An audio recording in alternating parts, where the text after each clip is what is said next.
मोहम्मद, मोहम्मद। छोड़ दो, जैसे तुमने सुना ही नहीं।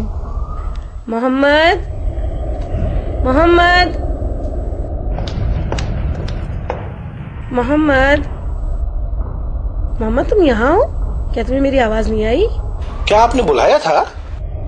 हाँ बेटा, मुझे डॉक्टर के पास जाना है, मैंने अपॉइंटमेंट लिया हुआ है। क्या तुम उन्हें लेकर जाओगे? क्या ये सही है कि तुम फाइनल मैच छोड़ दोगे? ड्राइवर कहाँ है? माँ, ड्राइवर के साथ जाने में क्या है?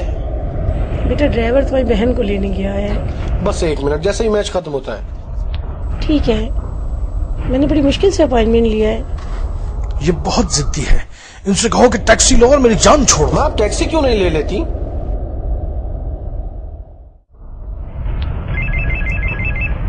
हेलो, तुम लोग मैच के लिए नासिर क्या हो?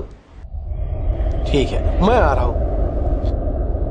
मैं कुछ ही देर में वहां पहुंच जाऊंगा। खुदा रहम करे और इसे हिदायत दे। वो अब भी इसे दुआ दे रही है।